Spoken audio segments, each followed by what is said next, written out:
హల్లెలూయా. మరి నిజంగా ఈ రాత్రి దేవుని యొక్క సన్నిధిని ప్రేమించి మరి మీరు ఈ స్థలానికి వచ్చి ఉన్నారు. మరి నిశ్చయంగా మిమ్మల్ని ఆకర్షించినది మరి దేవుని యొక్క ప్రేమై ఉన్నది, దేవుని యొక్క కృపై ఉన్నది. మరి నిజంగా కృప లేని ఎడల మనము లోక సంబంధులుగా ఉండేవారము. మన వంటి పాపుల పైన, నీచుల పైన దేవుని యొక్క కృప ఆవరించి ఈ రాత్రి దేవుని యొక్క వాక్యం మీదకు మనల్ని ఆకర్షించి ఉన్నది. హల్లెలూయా. మరి మనంతట మనం రాలేదు, కానీ దేవుని యొక్క అగాపే ప్రేమ మనల్ని ఆకర్షించి ఉన్నది. మరి ఆయనయే మన యొక్క ఆకర్షించు ప్రియుడై ఉన్నాడు. హల్లెలూయా. మరి నిజంగా ఈ రాత్రి మరి చక్కని సమయాన్ని మనం కలిగి ఉన్నాము. దాన్ని బట్టి మనం దేవునికి ఎంతో కృతజ్ఞతలు చెల్లించాలి. హల్లెలూయా. మరి మనం దేవుని యొక్క సన్నిధిలో ఉన్నాం. దేవుడు మన మధ్యలో ఉన్నాడు.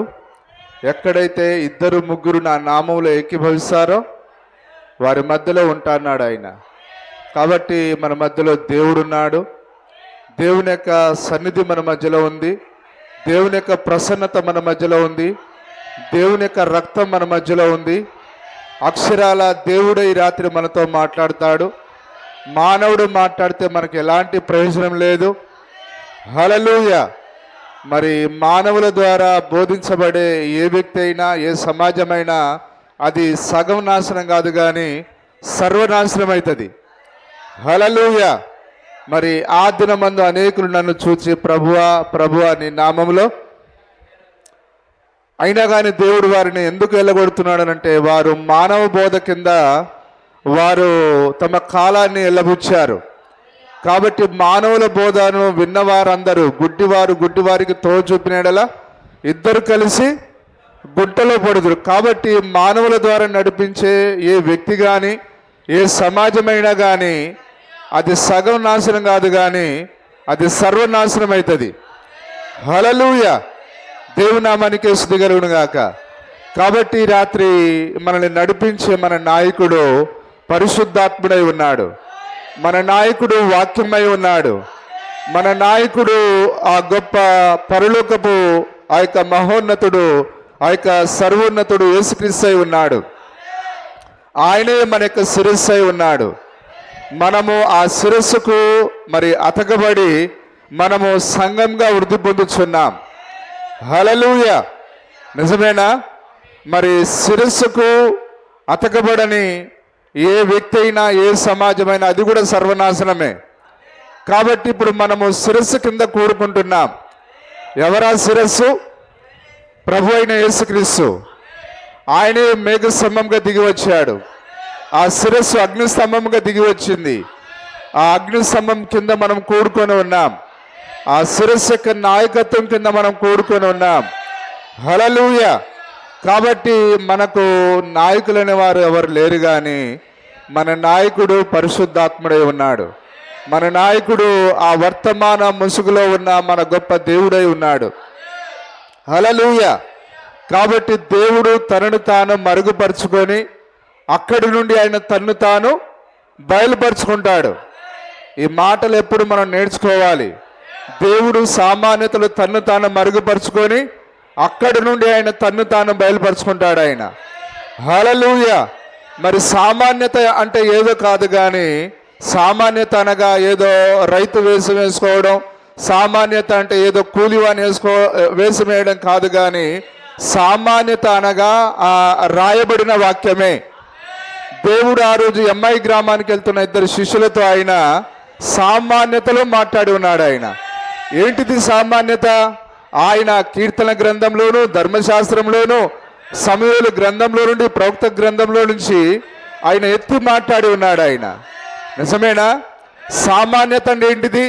రాయబడిన దేవుని యొక్క వాక్యము, ప్రవక్తల ద్వారా ఇవ్వబడిన ఆ యొక్క వాక్యము, అదే సామాన్యత ఉన్నది. కానీ ఈరోజు మానవుడు సామాన్యత దగ్గరికి రాకుండా ఏవో డంబపు కార్యాల దగ్గర, బడాయి కార్యాల దగ్గర, ఏవో ఆ యొక్క రాజకీయ నాయకులు ఉండే దగ్గర ఏదో ఉందని మానవుడు అనుకుంటున్నాడు. కానీ యేసుక్రీస్తు తన్ను తాను ఆయన మరుగుపరుచుకొని ఆయన వాక్యములో ఆయన తన్ను తాను బయలుపరుచుకున్నాడు. ఆయన హల్లెలూయా, దేవుని నామానికి స్తుతి కలుగును గాక. కాబట్టి దేవుడు సామాన్యత అంటే చాలా మంది మరి సామాన్యత అంటే ఏంటిది అసలు? హల్లెలూయా, సామాన్యత అంటే ఏదనగా వాక్యములో దాగి ఉన్న దేవుడు. నిజమేనా? ప్రవక్త ఆ యొక్క 7 ముద్రలు బోధించడానికి ముందు ఆయన ఏ వర్తమానం బోధించాడు? ఆయన సామాన్యతలో హల్లెలూయా సామాన్యతలో మరుగుపరుచుకొని దేవుని నామానికి మహిమ కలుగును గాక. నిజమేనా? కాబట్టి ఏంటిది సామాన్యత? అక్షరాల వాక్యం అది. ప్రైజ్ లార్డ్, హల్లెలూయా.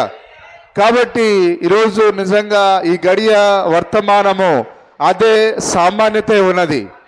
ఆ సామాన్యతను ఈరోజు మరి బడా పాస్టర్లు, బడా విశ్వాసులు, వ్యాపారవేత్తలు, డబ్బున్నవారు దీన్ని చూడలేకపోతున్నారు.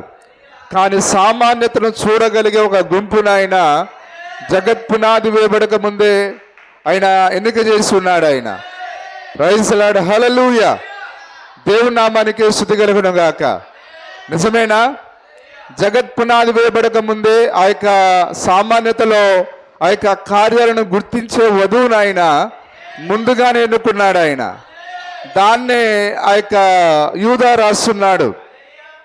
యూదా రాసింది ఒకే ఒక అధ్యాయము, కానీ అది చాలా మరి శక్తివంతమైన అధ్యాయమై ఉన్నది. నిజమేనా? హల్లెలూయా, దేవుని నామానికి స్తుతి కలుగును గాక. ఇప్పుడు ఆయన ఆ యొక్క 1-2 వచనాల్లో ఏం మాట్లాడుతున్నాడు ఆయన ఒకసారి చదవండి. యేసుక్రీస్తు దాసుడను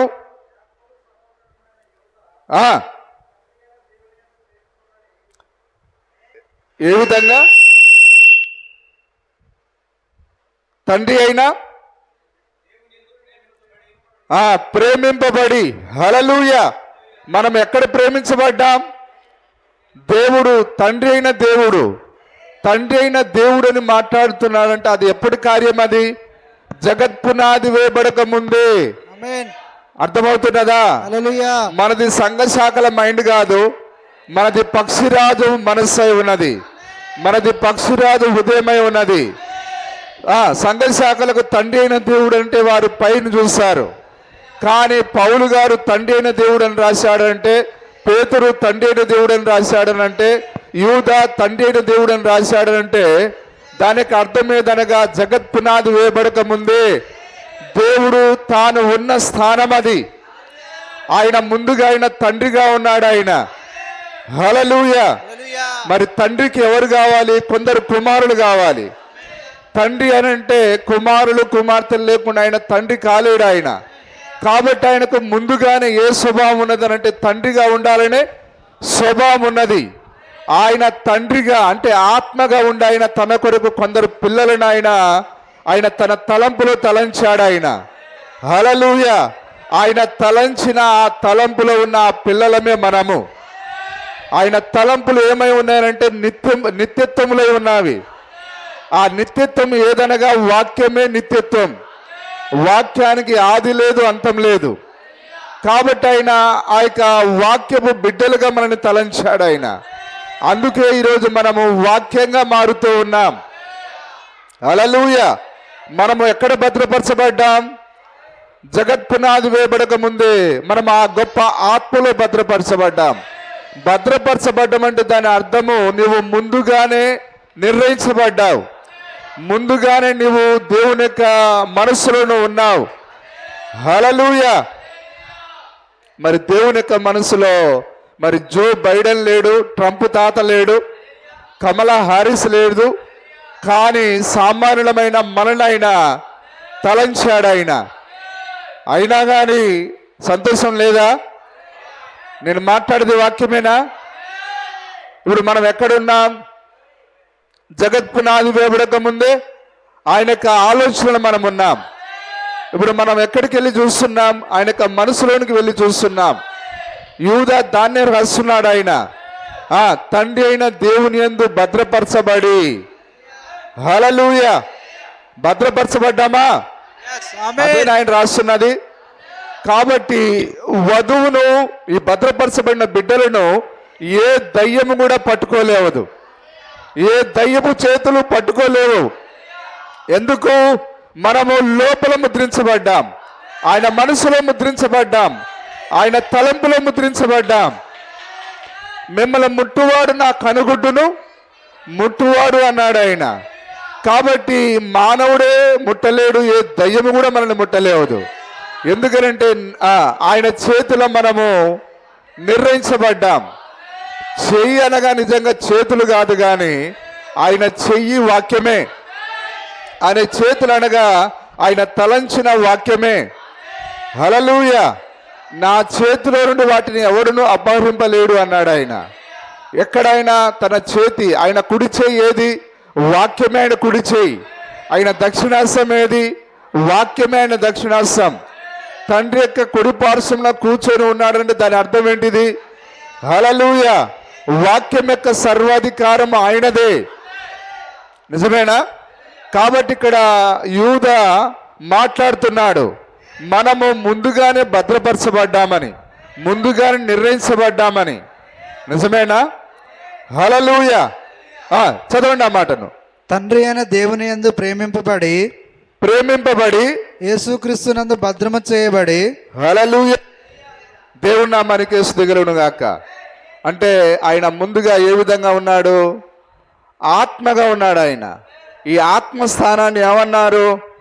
తండ్రి అన్నారు. తండ్రి అంటే దేవునికి ఒక తండ్రి ఉన్నాడని కాదు. మధ్యవర్తి అంటే మరొకనికి మధ్యవర్తి కాదు. హల్లెలూయా. దేవునికి నరులకు మధ్యవర్తి ఒక్కడే, ఆయనే యేసుక్రీస్తు అనే నరుడు. మధ్యవర్తి మరొకనికి మధ్యవర్తి కాదు, కానీ దేవుడు ఒక్కడేనని పౌలు గారు రాశాడు. మరి కార్యాలు ఎవరు అర్థం చేసుకుంటారు? ఈ కార్యాలు కేవలము ముందుగా నిర్ణయించబడిన వారికి మాత్రమే. హల్లెలూయా. దేవుని నామానికి మహిమ కలుగును గాక. చదవండి. తండ్రి అయిన దేవుని యందు ప్రేమింపబడి యేసుక్రీస్తు నందు భద్రము చేయబడి పిలువబడిన వారికి శుభమని చెప్పి వ్రాయినది. హల్లెలూయా. యేసుక్రీస్తు నందంటే ఏదో కాదు సార్, వాక్యమే. యేసు ఆది యందు వాక్యం ఉండెను, వాక్యం దేవుని యొద్ద ఉండెను, వాక్యమే దేవుడై ఉండెను. కాబట్టి మనము తండ్రిలో ఉన్నామంటే ఆ తర్వాత మనము ఆ యొక్క బయలుపరచబడిన ఆ యొక్క వాక్యములో మనం ఉన్నాం. హల్లెలూయా. మీకు కనికరమును సమాధానమును ప్రేమయు విస్తరించునుగాక. ఎవరికి? అందరికి కాదు. అది యేసుక్రీస్తు. ఆ యూదా ఎవరికి రాస్తున్నాడు? తండ్రి అయిన దేవుని యందు భద్రపరచబడిన వారికి. కానీ దీనిని మరి పిఎస్ రావు చదివితే అర్థం కాదు. నావి షార్ట్ కట్ కోళ్ళు ఇవి. హల్లెలూయా. మరి ఎస్ కుమార్ చదివితే ఇది అర్థం కాదు. ఎస్ పాల్ గారు చదివితే ఇది అర్థం కాదు. ఇది హల్లెలూయా. దేవుని నామానికి మహిమ కలుగును గాక. అందుకొరకే ఈరోజు చాలా మంది వాక్యాన్ని అర్థం చేసుకోకపోవడానికి గల కారణం ఏదనగా వారు ముందుగా నిర్ణయించబడిన కారణంగా వారికి వాక్యం అర్థం కావట్లేదు. హల్లెలూయా. నిజమేనా? మరి ఎస్ రావు గారు, పిఎస్ రావు గారు మరి పెద్ద బైబిల్ యూనివర్సిటీ కట్టాడు ఆయన, కానీ వాక్య గ్రహింపు లేదు. ఎస్ పాల్ గారు చాలా చోట్ల అయిన సంస్థ లేదా ఆ యొక్క దాన్ని ఏమంటారు సంఘాలు ఏర్పాటు చేసి చాలా ప్రాంతాల్లో నడిపిస్తున్నాడు ఆయన, కానీ వాక్య గ్రహింపు ఏమాత్రం లేదు. మరి నిజంగా అపోస్తల బోధ అంటే ఏంటిదో ఈరోజు చాలా మందికి అర్థం కాని కార్యంగా ఉన్నది. కానీ ఏ మరి విద్య లేని మనకు దేవుడు తన యొక్క అపోస్తల బోధన మనకు బయలుపరిచాడు ఆయన. హల్లెలూయా. మరి నిజంగా ఈ యొక్క గొప్ప కంప్యూటర్ యుగంలో, ఈ యొక్క గొప్ప పండితులు ఉన్న యుగంలో, మరి ఈ కాలంలోనే సకల విధములైన శాస్త్రవేత్తలు, సకల విధములైన శాస్త్రాలు, గొప్ప గొప్ప చదువులు చదువుకున్న ఈ కాలంలో హల్లెలూయా ఆ శాస్త్రాలకు మరి తట్టుకొని నిలబడగలిగే ఒక చిన్న జనాంగాన్ని దేవుడు ముందుగా ఎన్నుకొనుట. హల్లెలూయా. ఈరోజు ఇక భూమి లేదా భూమి మీద ఉన్న ప్రజలు, రాజకీయము, మతము దేని చుట్టూ పరిగెడుతున్నది? డబ్బు చుట్టూ పరిగెడుతున్నది, పేరు ప్రఖ్యాతుల చుట్టూ పరిగెడుతున్నది. మరి అలాంటి కాలంలో నిజంగా వాటన్నిటిని జయించే ఒక చిన్న గుంపును ఆయన ఎన్నుకొనుట. హల్లెలూయా. ఈరోజు డబ్బు అనే ప్రవాహంలో లోకం కొట్టుకొని పోతా ఉన్నది, రాజకీయం అనే ప్రవాహంలో కొట్టుకొని పోతా ఉన్నది. హల్లెలూయా. కానీ నిజంగా ఆ డబ్బు ప్రవాహాన్ని తట్టుకొని నిలబడగల ఒక శక్తివంతమైన ప్రజలు, ఆ రాజకీయ పలుకుబడి కింద ఏ మాత్రము లొంగని ఒక చిన్న గుంపు. హల్లెలూయా. రాజకీయానికి మనం లొంగని నిజంగా ఒక చిన్న గుంపు ఉన్నదనంటే ఈరోజు ఎవరు నమ్మలేని నిజం అది. Praise the Lord. హల్లెలూయా. ఎవరు నమ్మినా నమ్మకపోయినా మరి మనము ఏ రాజకీయ నాయకునికి జై కొట్టేవారం కాదు. మనము మన జై ఎవరు కొడతామనంటే మన ప్రభు యేసుక్రీస్తుకే. మన ఓటు ఎవరికనంటే ప్రభు యేసుక్రీస్తు కొరకే. మనము డబ్బు కొరకు ఏ జెండాల మోయమో ఎవరికి జైలు కొట్టాం. ఎందుకనగా మనం విలువైన ప్రజలమై ఉన్నాం, మనం విలువ పెట్టబడి కొనబడిన ప్రజలమై ఉన్నాం. మనము మన సొత్తు కాదు, మనం విలువ పెట్టి కొనబడిన వారము. ఆయన మనల్ని కల్వరిలో ఆయన తన విలువైన ప్రాణాన్ని అర్పించి ఆయన మనల్ని కొన్నాడు ఆయన. కాబట్టి నా శరీరం నా ఇష్టం అనడానికి మనకెవరికి హక్కు లేదు. మనము దేవుని యొక్క సొత్తైన ప్రజలమై ఉన్నాం. వాక్యం అలాగే చెప్పిందా? దేవుని నామానికి స్తుతి కలుగును గాక. హల్లెలూయా. మరి నిజంగా ఈరోజు ఈ వాక్యం కొరకు నిలబడ్డం అనేది అది మన యొక్క ప్రయత్నం ద్వారా కాదు, కానీ అక్షరాల అది దేవుని యొక్క కృప, దేవుని యొక్క ఆ యొక్క సంకల్పము, ఆ యొక్క దేవుని యొక్క భద్రత. ఏ దయ్యము, ఏ రాజకీయము, ఏ డబ్బు మనల్ని ముట్టకుండానట్లుగా ఆయన తన వాక్యంలో భద్రపరిచాడు ఆయన. Praise the Lord. హల్లెలూయా. అందుకొరకే ఆ బండ మీద కట్టబడిన ఇల్లు, బండ అంటే ప్రత్యక్షత, బండ అంటే విశ్వాసము, బండ అంటే వాక్యము. ఆ వాక్యం మీద కట్టబడిన వానికి శ్రమలు వచ్చినా, శోధనలు వచ్చినా, కరువు వచ్చినా, హింస వచ్చినా, హల్లెలూయా, నిజమేనా?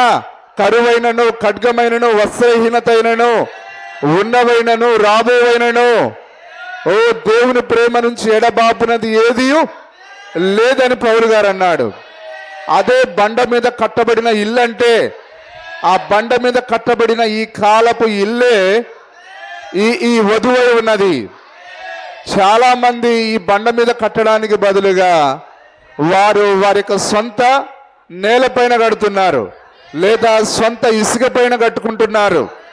మరి చక్కగా 56 రోజులు దాన్ని నిర్మించి, దాని పునాదులు గట్టికి వేసి, దానికి ఏవేవో రంగులు వేసి, రాజకీయ నాయకులను ఆహ్వానించి ఏవేవో కార్యాలు చేసినా దానిని బండ మీద కట్టబడిన ఇల్లు అని అనరు. నువ్వు మంచి పెయింట్ వేసినంత మాత్రాన అది చక్కని ఇల్లు కాదు. కానీ దేవుని యొక్క దృష్టిలో చక్కని ఇల్లు ఏది? వాక్యం పైన కట్టబడినది. అయితే మా అయ్యగారు కూడా వాక్యమే చదువుతున్నాడు. కానీ వాక్యం అంటే ఏదో ఒకటి తీసి చదివేది, దయ్యం కూడా ఏదో ఒకటి తీసి చదువుతుంది. అంత మాత్రాన దయ్యం బైబిల్ చదివినంత మాత్రాన అది భక్తురాలు కాదు, అది బోధకుడు వాడు కాలేడు, వాడు భక్తుడు కాలేడు, బోధకుడు కాలేడు. అలాగని నీవు కూడా హల్లెలూయా అంటే వాక్యము అంతా వాక్యమే, కానీ వాక్యానికి ఒక క్రమం ఉన్నది, వాక్యానికి ఒక చట్టం ఉన్నది. నీవు వాక్యాన్ని వరుస క్రమంలో పేర్చాలి. ముందుది వెనకాలది ముందు నువ్వు పెట్టడానికి వీల్లేదు. హల్లెలూయా. వాక్యాన్ని దాని స్థానంలో దేవుడు ఎట్లయితే ఉంచాడో అలాగనే మనం దాన్ని ఉంచాలి. Praise the Lord. హల్లెలూయా. నిజమేనా? మరి వాక్యంలో స్త్రీకి ఒక స్థానం ఉన్నది, వాక్యంలో పురుషునికి ఒక స్థానం ఉన్నది. పురుషుని యొక్క స్థానం పురుషునిదే, స్త్రీ యొక్క స్థానం స్త్రీదే, సేవకుని యొక్క స్థానం సేవకునిదే. కాబట్టి దేవుడు ఆయన ఎక్కడ తారుమారుగా ఆయన ఉంచట్లేడు కానీ ప్రతిదీ ఆయన క్రమంలో ఉంచున్నాడు ఆయన.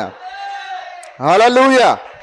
ఇప్పుడు మనం ఆది కాండంలో చూసినప్పుడు ఆయన మొదటి రోజు ఫలానా కార్యం, రెండో రోజు ఫలానా కార్యం, మూడో రోజు ఫలానా కార్యము, ఆ విధంగా ఆయన ఆ దినములను బట్టి ఆయన చక్కగా దాన్ని ఆయన సృజించి ఉన్నాడు. ఆయన అది చూసి ఆయన ఇది మంచిది అని తలంచాడు ఆయన.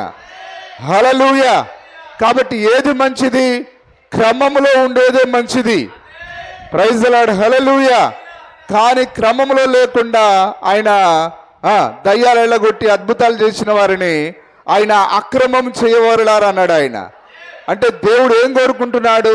ఏ కార్యమైనా నీవు క్రమం ప్రకారంగా చేయాలి. నిజమేనా? ఏంటిదా క్రమము? వాక్యమే క్రమమై ఉన్నది. అయితే నువ్వు దాన్ని ఈరోజు మానవుడు మరి దాన్ని జిగ్జాగ్గా మార్చేశాడు, గలిబిలిగా మార్చేశాడు, ఆ యొక్క కలగూర గంపలాగా మార్చేశాడు దానిని. కాబట్టి ఈరోజు మనము వాక్యాన్ని ఏది ముందు ఉంచాలి, ఏది తర్వాత ఉంచాలి, ఏది దాని తర్వాత, ఏది క్రమముగా దానిని ఆయన వరుస క్రమంలో పేర్చే ఒక ఆ యొక్క పరిపూర్ణ మానవుడి స్వరూపాన్ని ఆయనే చెక్కుకుంటూ వస్తున్నాడు ఆయన. హల్లెలూయా. పరిపూర్ణ మానవుని యొక్క స్వరూపం చెక్కింది ఆయనే. అందుకొరకే ఈ కాలపు ప్రవక్త కూడా పౌలు గారు ఏ క్రమములో అయితే సంఘాన్ని నిర్మించాడో అదే క్రమంలో ఆయన చక్కగా పేర్చుకుంటూ వచ్చాడు ఆయన. హల్లెలూయా. నిజమేనా? కాబట్టి ఒక ఇల్లు కట్టాలంటే దాన్ని ఒక క్రమంలో మరి మేస్త్రి దగ్గర ఏముంటుంది? ఆయన దగ్గర ఒక మూలమట్టము, ఒక నూలుగుండు, హల్లెలూయా, మరి దాన్నే తూకం అంటారు. ఇవన్నీ లేకుండా ఎట్టబడితే అట్లా కడితే ఆ ఇల్లు కూలిపోతుంది. కాబట్టి అందుకే పౌలు గారు అన్నాడు, ఏమన్నాడు ఆయన? నేను నేర్పరి అయిన శిల్పకారుని వలె పునాది వేసి తిని. హల్లెలూయా. అంటే పునాది వేయాలంటే అర్థం దగ్గర ఏముండాలి? ఖచ్చితంగా తూకం ఉండాలి, నూలుగుండు ఉండాలి. జకర్యా గ్రంథంలో ఆ జెరుబ్బాబెలు చేతిలో ఏముందట? ఆ నూలుగుండు ఉన్నదట. కానీ ఈరోజు సంఘ శాఖలన్నీ ఈరోజు బడా పాస్టర్లు తూకం లేకుండా కట్టేస్తున్నారు. తూకం లేకుండా కట్టేది ఏదైనా సరే కూలిపోతుంది. కాబట్టి ఒక ఇల్లు కట్టాలంటేనే ఒక మేస్త్రి కిటికీని ఎట్లా పడితే అట్లా పెట్టడండి.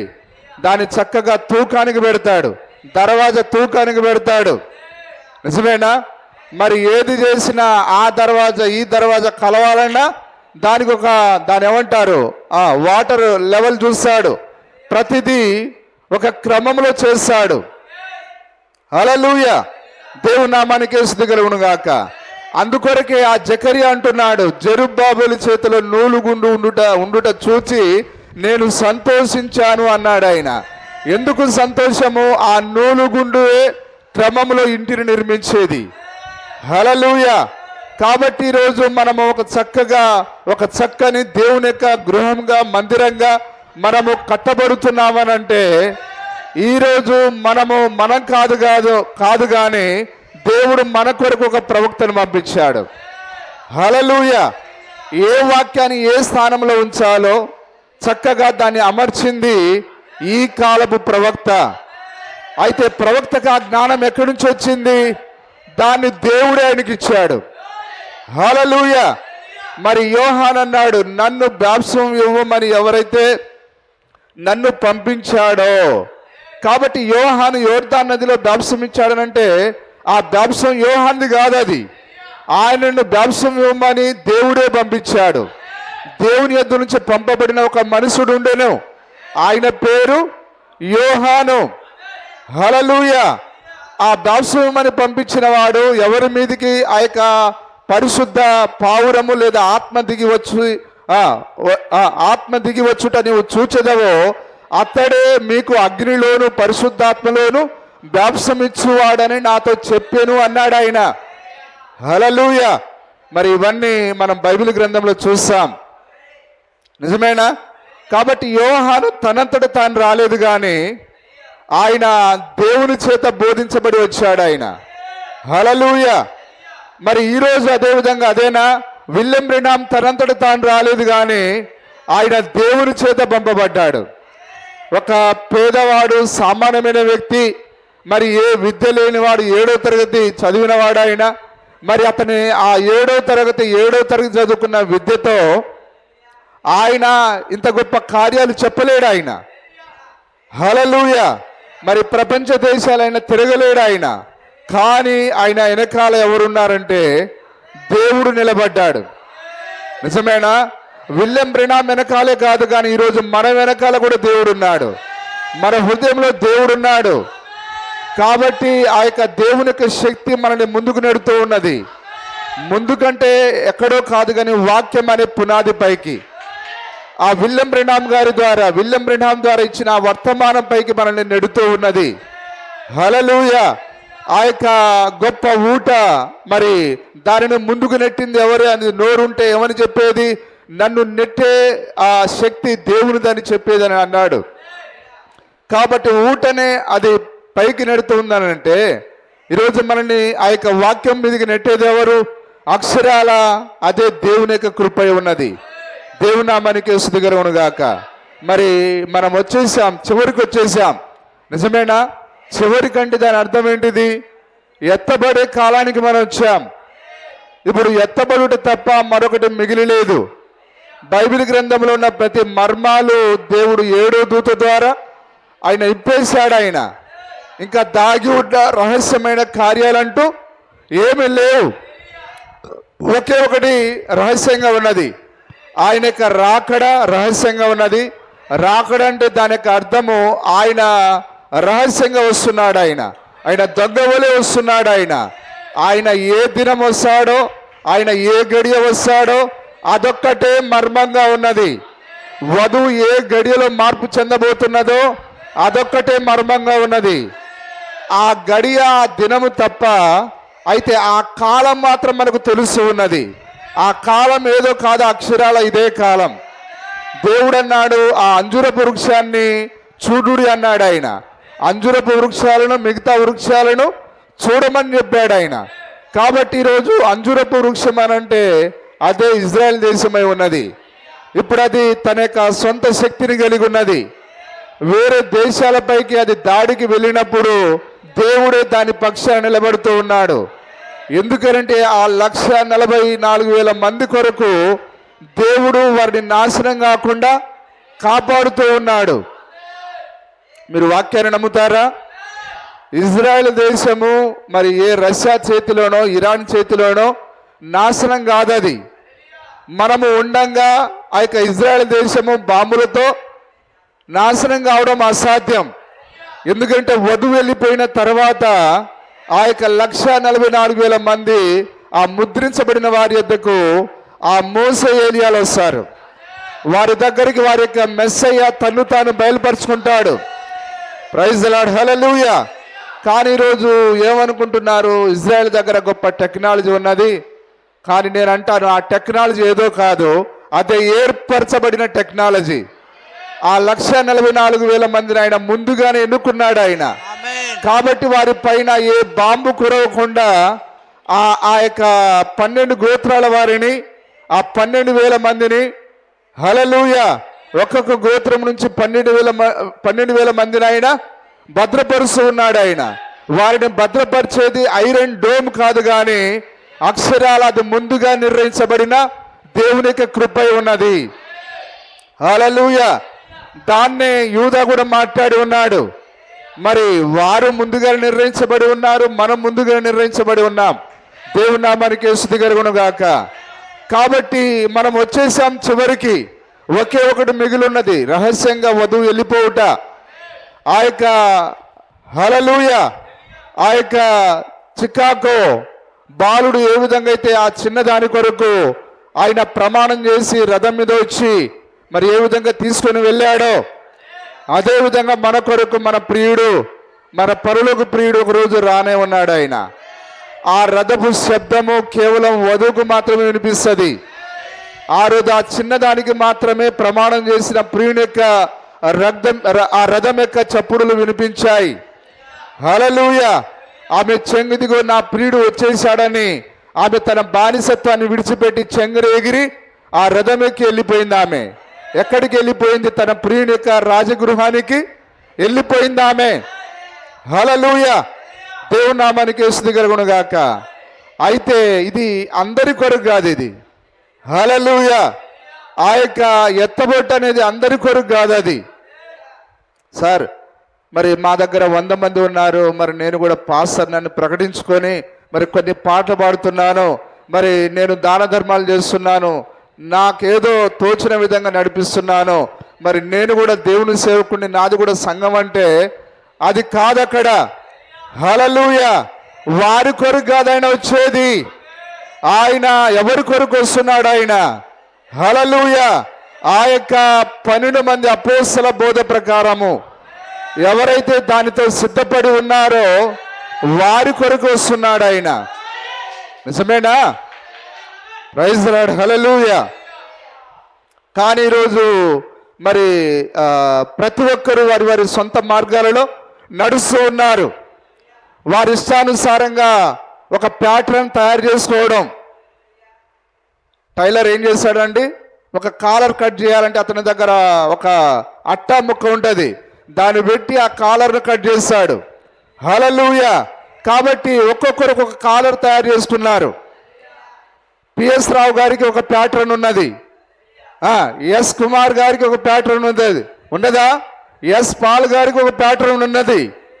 వారు ఏమంటారు? మా ప్యాటర్న్ మాది, మీ విశ్వాసం మీది, మా విశ్వాసం మాది. కానీ బైబిల్లో మీ విశ్వాసం మీది, మా విశ్వాసం మాదనేది లేదు. విశ్వాసం ఒక్కటే, దేవుడు ఒక్కడే, వంశం ఒక్కటే. హల్లెలూయా.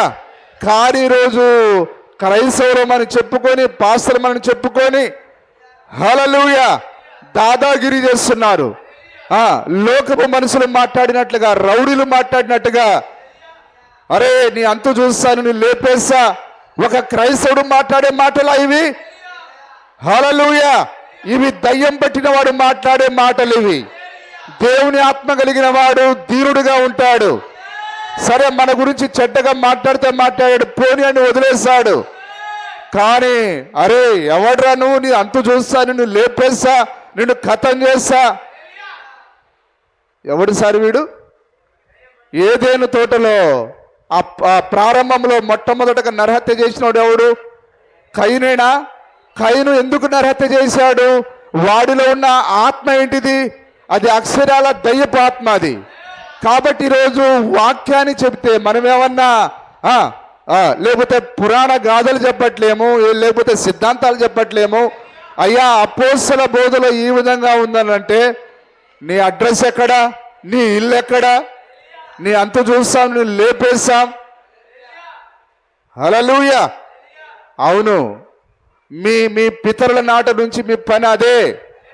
దేవుని వాక్యాన్ని బోధించిన వారిని హింసించడం, చంపడమే మీ దయ్యమే బిడ్డల యొక్క పని అది. హల్లెలూయా. దేవుని నామానికి మహిమ కలుగును గాక. కానీ ఈ విధంగా చేసేది ఎవరు ఇప్పుడు చెప్పండి? నిన్ను లేపేస్తాను, నీ అంతు చూస్తాను అనేది ఎవరు? నిజంగా దేవుని బిడ్డల ఇల్లు. పౌలు గారు హింసకుడు, దూషకుడు, కానీ ఎప్పుడైతే ఆయన అగ్నిస్తంభంతో పట్టబడ్డాడో, ఎప్పుడైతే అగ్నిస్తంభం ఆయన హృదయంలోనికి దిగి వచ్చిందో, ఇప్పుడు ఆయన పెద్దవాడైన ఆ యొక్క డంబాలు పలికే ఆ సౌలు ఇప్పుడు ఏ విధంగా మారాడు? ధీరుడుగా మారాడు, పౌలుగా మారాడు. ఇప్పుడు ఆయన ఎక్కడ కూడా వ్యతిరేకంగా మాట్లాడలేడు. ఆయన నీ అంతు చూస్తానని చెప్పట్లేడు ఆయన. ఎందుకనంటే ఆయన ఆత్మ లేకముందు ఆ విధంగా దూషకుడుగా ఉన్నాడు, హింసకుడుగా ఉన్నాడు. కానీ ఎప్పుడైతే పరిశుద్ధాత్మను పొందుకున్నాడో ఇప్పుడు ఆయన క్రీస్తు యొక్క సారూప్యంలోకి మార్చబడ్డాడు. హల్లెలూయా. క్రీస్తు ఎక్కడైనా మీ అంతు చూస్తా, మిమ్మల్ని లేపేస్తా అన్నాడు ఆయన. మరి పౌలు అదే క్రీస్తుని కలిగి ఉన్నప్పుడు పౌలు అన్నాడా? కానీ ఈరోజు వాక్యాన్ని ఆధారం చేసుకోకుండా ఇష్టానుసారంగా మాట్లాడే వీరు ఎవరనేది మనం తప్పకుండా గుర్తించాలి. దేవుని నామానికి స్తుతి కలుగును గాక. హల్లెలూయా. నిజమేనా? కాబట్టి ఈరోజు మరి ఎవరికి వారు వారి వారి సొంత మార్గాలలో వెళ్తూ ఉన్నారు. కానీ దేవుని యొక్క కృప ఆ ప్రవాహంలో మనల్ని కొట్టుకొని పోనీయకుండా మనల్ని ఆపి ఉన్నది. నిజంగా మనం ఎంతటి వారం చెప్పండి? ఆ గొప్ప ప్రవాహంలో కొట్టుకొని పోకుండా మనం నిలబడగలిగామంటే అదే దేవుని యొక్క ముందు ఎన్నిక. ప్రైజ్ ది లార్డ్, హల్లెలూయా. మన యొక్క పోరాటం అంతా దేని కొరకనంటే ఈ వాక్యాన్ని కాపాడేదానికి. ఈ వాక్యం కొరకు మన ప్రాణమైన మనం అర్పిస్తాం. హల్లెలూయా. ఆ జ్యేష్ఠత హక్కు కొరకు గర్భంలో ఉన్నప్పుడే ఆ యాకోబు ఏశావును లాగాడు. ఆ జన్మ హక్కు నాకు కావాలి, ఆ జ్యేష్ఠత్వం నాకు కావాలి, ఆ వాక్యం కొరకు నేను జీవిస్తాను. హల్లెలూయా. అది సార్, అది పోరాటం అని అంటే దేని కొరకు? ఆ జన్మ హక్కు కొరకు, ఆ జ్యేష్ఠత్వ హక్కు కొరకు. నిజమేనా? ఈరోజు ఏంటిది మన జ్యేష్ఠత్వ హక్కు? వాక్యమే. దేవుడు అపోస్తలుల ద్వారా ఆ యొక్క వాక్యాన్ని మనకి ఇచ్చాడు ఆయన. కానీ ఇంత స్పష్టంగా అపోస్తల బోధ చెప్పబడి ఉన్నా కానీ ఈరోజు ఎవరికి వారు, హల్లెలూయా, ఎవరి ప్యాటర్న్లో వారు వెళ్ళిపోతున్నారు. నిజమేనా? ప్రెస్బిటేరియన్ వాళ్ళది ఒకటి, ఆ యొక్క సెవెంత్ డే వాళ్ళది మరొకటి, ఆ యెహోవా సాక్షులది మరొకటి. నిజమేనా? యెహోవా సాక్షులు వారేదో బోధిస్తారు, సెవెంత్ డే వాళ్ళు ఏదో బోధిస్తారు. కానీ అపోస్తలులు ఎక్కడ కూడా వారు వ్యతిరేకించుకోలేదు.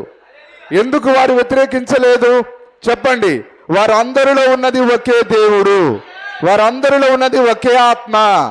ఈరోజు యెహోవా సాక్షులు ఉన్న అదే ఆత్మ సెవెంత్ డేలో ఉంటే, హల్లెలూయా, వీరందరూ ఏకతాటిపైన ఉండేవారు. కానీ పరిశుద్ధాత్మ లేనందువలన వీరు యెహోవా సాక్షులు మేమే రైట్ అంటున్నారు, ఆ సెవెంత్ డే వాళ్ళు మేమే రైట్ అంటున్నారు, ఆ ప్రెస్బిటేరియన్ వాళ్ళు మేమే రైట్ అంటున్నారు, ఆ లూథరన్స్ వాళ్ళు మేమే రైట్ అంటున్నారు, ఆ బ్యాప్టిస్ట్ వాళ్ళు మేమే రైట్ అంటున్నారు. మరి ఎవరికి వారు రైట్ అయితే మరి వాక్యం సంగతి ఏంటిది? హల్లెలూయా. దేవుడు ఎవరి ఇష్టానుసారంగా వారు పోయేదానికి ఆయన వాక్యం ఎందుకు ఇచ్చాడు ఆయన? నిజమేనా? కాబట్టి దేవుడు ఒక మారని వాక్యాన్ని ఇచ్చాడు ఆయన. ఆ మారని వాక్యం దగ్గరికి నీవు వచ్చావు. సంతృప్తిగా ఉన్నదా? ఆ మార్పు లేని వాక్యం దగ్గరికి దేవుడు నిన్ను పట్టుకొని వచ్చాడు ఆయన. వాళ్ళని కొట్టుకొనివ్వండి, యెహోవా సాక్షులు, మేము బ్యాప్టిస్టులం, మేము ప్రెస్బిటేరియన్, లూథరన్స్ అని వాళ్ళు కొట్టుకొనియండి. అయితే మీరు అక్కడ ఉండడానికి వీల్లేదని దేవుడు బయటికి లాగాడు ఆయన. దేవుని నామానికి స్తుతి కలుగును గాక. హల్లెలూయా. ఆ మారని పునాది పైకి మనల్ని తీసుకొని వచ్చాడు ఆయన. ఎంత అద్భుతమైన కృప అది. హల్లెలూయా. అందుకొరకే మనం ఎల్లప్పుడూ పాట పాడాలి. ఏ పాట? తలంచుచు ఉన్నా నీ కృపనే, నీ కృప తలంచుచు ఉన్నా నీ కృపనే నమ్ముకోనున్నా, నీ కృప. హల్లెలూయా. ఆయన కృప, కేవలం ఆయన కృప. ఆ కృపయే మనని ఆ యొక్క లోక సంబంధమైన గలిబిలి నుంచి, ఆ గందరగోళం నుంచి, ఆ బాబేలు నుంచి బయటికి లాగి ఉన్నది. కాబట్టి మనం ఎల్లప్పుడూ సంతృప్తిగా ఉండాలి. డబ్బు పోయినా పర్వాలేదు, పోయింది డబ్బే తప్ప నీ జీవం కాదు. నీ జీవము వాక్యములో దాయబడి ఉన్నది. ఒకవేళ నువ్వు ఇల్లు పోగొట్టుకోవచ్చు, పోయింది ఇల్లే తప్ప. నిజమేనా అండి? ఇల్లు పోయినంత మాత్రం నువ్వు సర్వం కోల్పోయినట్టు కాదు. హల్లెలూయా. నిజమేనా? పోయింది ఆరోగ్యమే తప్ప నీ జీవం ఏం పోలే. సాతానుడు అయ్యోబు యొక్క ఆరోగ్యాన్ని పాడు చేశాడు, కానీ జీవాన్ని ముట్టాడా? ఎందుకు? అది దేవుడే దాన్ని భద్రపరిచాడు. ఆ యొక్క పేద లాజరు ఆ యొక్క శరీరాన్ని ఆ దయ్యం పాడు చేశాడు, కానీ అతని యొక్క జీవం ఎక్కడ దాగబడి ఉన్నది? ఆ నిత్యత్వంలో దాగబడి ఉన్నది. అతడు చనిపోయిన తర్వాత ఎక్కడున్నాడు ఆయన? నిత్యత్వంలో ఉన్నాడు ఆయన. అబ్రహాము రొమ్మున ఉన్నాడు ఆయన. కాబట్టి వీటన్నిటిని బట్టి మనం ధైర్యం తెచ్చుకోవాలి, వీటన్నిటిని బట్టి మనం సంతోషపడాలి. అయినా కానీ కొందరికి ఏమో లేదు సార్, హల్లెలూయా. కానీ ఎల్లప్పుడూ సంతోషపడేది ఎవరంటే ముందుగా నిర్ణయించబడిన ప్రజలని మన ప్రవక్త అన్నాడు. దేవుని నామానికి స్తుతి కలుగును గాక. కాబట్టి ఈరోజు ఎవరి ప్యాటర్న్లో ఎవరి బోధలో వారు నడుస్తున్న ఈ కాలంలో నిజంగా మనము దేవుని యొక్క వాక్యము యొద్దకు ఆకర్షింపబడుట అది దేవుని యొక్క మహా అద్భుతమైన కృపని నేను నమ్ముచున్నాను. దేవుని నామానికి మహిమ కలుగును గాక. నిజమేనా? ఈరోజు ప్రపంచంలో చాలా చర్చిలు ఉన్నాయి, సంఘాలు ఉన్నాయి, సంస్థలు ఉన్నాయి. కానీ అవన్నీ వాక్యంతో నడిపించబడేవి కావు. అవన్నీ వారి వారి యొక్క సొంత బోధలో సొంత సిద్ధాంతాలతో నడిపించబడుతున్నాయి. కానీ దేవుడు మనల్ని ఆయన ఏ సంస్థలో ఉంచలేదు, కానీ ఆయన తన వాక్యములో మనల్ని భద్రపరిచాడు. ఆయన దేవుని నామానికి స్తుతి కలుగును గాక. హల్లెలూయా. మరి చూడండి, ఆ యొక్క కీర్తన గ్రంథంలో దావీదు అంటున్నాడు, 138వ కీర్తన 2వ వచనం, 138:2 చదువుతారా?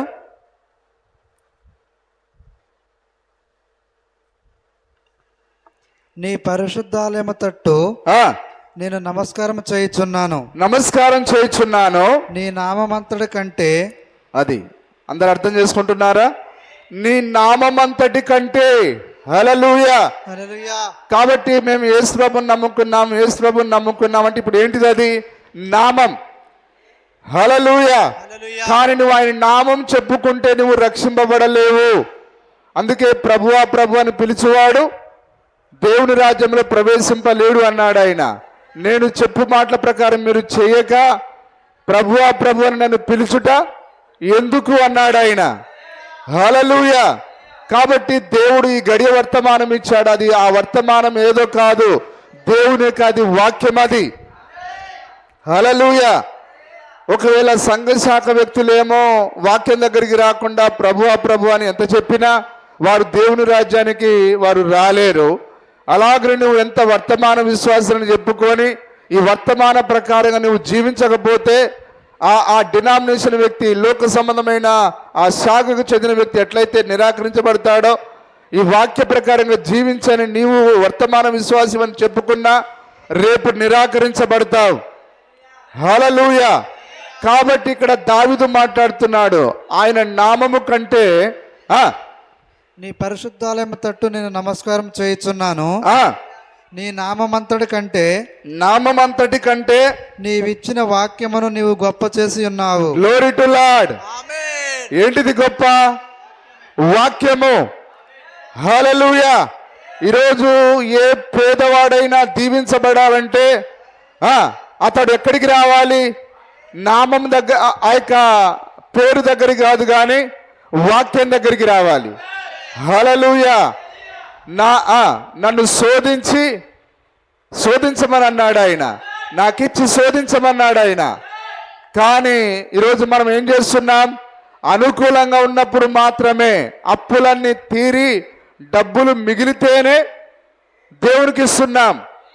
కానీ దేవుడు నిన్ను అక్కడ దీవించాడు. ఆయన దేవుడు వాక్యంలో ప్రమాణం చేశాడు. ఆయన నాకిచ్చి శోధించుడి, అప్పుడు పట్టజాలనంత దీవెనలు మీ పైన కుమ్మరిస్తాడు ఆయన. Praise the Lord. హల్లెలూయా. నీ ఆశీర్వాదం దాగి ఉన్నది వాక్యంలో. వాక్య ప్రకారం నువ్వు చేయకుండా ఏం చేస్తున్నావు? ప్రభువా ప్రభు అంటున్నావు, నాకు డబ్బులు కావాలంటున్నావు, ఆశీర్వాదం కావాలంటున్నావు. కానీ నువ్వు ఆయన పేరు చెప్పితే నీకేం ఇయ్యడు ఆయన. కానీ నువ్వు ఆయన యొక్క వాక్యాన్ని నువ్వు హెచ్చించాలి, వాక్యాన్ని నువ్వు చేయాలి, చేపట్టాలి. అప్పుడే నీకు అక్కడ వాక్యంలోనే దీవెన దాగి ఉన్నది.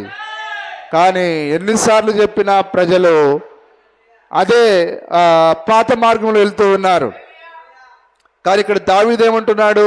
నీ నామము కంటే నీవిచ్చిన వాక్యమును నీవు గొప్ప చేసి ఉన్నావు. అది ఏది ఇప్పుడు గొప్ప? వాక్యమే. హల్లెలూయా. దేవుని నామానికి స్తుతి కలుగును గాక. కాబట్టి ఈరోజు ఈ మారని వాక్యాన్ని మనం చేపట్టినప్పుడు తప్పకుండా మనం దీవించబడతాం. దీవెన అంటే అదే నిత్య జీవము. Praise the Lord. హల్లెలూయా. దేవుని నామానికి మహిమ కలుగును గాక. నిజమేనా? కానీ ఈరోజు ఈ సంఘాలు, ఈ ప్రజలు ఆ యొక్క వాక్యాన్ని వదిలిపెట్టి నామాన్ని పట్టుకున్నారు. నామము నీకు నిత్య జీవాన్ని ఇవ్వదు, కానీ ఆ యొక్క వాక్యము నీకు నిత్య జీవాన్ని ఇస్తుంది. దావీదు అందుకే అంటున్నాడు, ఆ యొక్క వాక్యాన్ని నువ్వు హెచ్చించి ఉన్నావు, నువ్వు గొప్ప చేసి ఉన్నావు, నువ్వు అధికం చేసి ఉన్నావు అంటున్నాడు ఆయన. కాబట్టి ఆ వాక్యాన్ని మనం పట్టుకోవాలి. దేవుని నామమునకే స్తుతి మహిమ కలుగును గాక. ఈరోజు చూడండి, అందుకొరకే ఆ సొలొమోను అన్నాడు, ఆ రోజే చూశాడు ఆయన, మానవుడు దేవుని వాక్యం దగ్గరికి రాకుండా వారి వారి సొంత మార్గాల్లో వెళ్తున్నారు. నిజమేనా? సామెతల గ్రంథం రాసింది ఎవరు? సొలొమోనేనా? ఆయన అంటున్నాడు, ఆయన మానవుడు వారి యొక్క సొంత మార్గంలో నడుస్తున్నాడు. ఆ మానవునికి అది ఏమనిపిస్తున్నది? వాడికి అది సరిగానే అనిపిస్తున్నది. హల్లెలూయా, నిజమేనా? కానీ ఈ మానవుడు సరిగానే ఉన్నానని అనుకున్నవాడు చివరికి ఎక్కడికి వెళ్తున్నాడు చూశాడు ఆయన. నేను చూడగలుగుతున్నాను, నువ్వు నేను కాదు చూసేది, దేవుని వాక్యం చూస్తుంది. హల్లెలూయా. ఆ సొలొమోను ఆ యొక్క ఆత్మతో నింపబడి ఆయన తమ సొంత మార్గంలో నడిచి మేము సరిగానే ఉన్నామని అనుకున్న మానవుడు, వాక్యమేనా సార్ నేను చెప్పేది?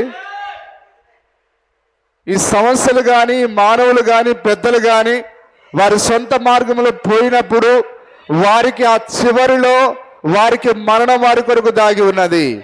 ఆ పాతాళం వారిని పట్టుకుంటుంది, ఆ యొక్క అగ్నిగుండం వారిని పట్టుకుంటుంది. హల్లెలూయా. కాబట్టి మానవుని యొక్క సొంత మార్గము వారిని రక్షించదు.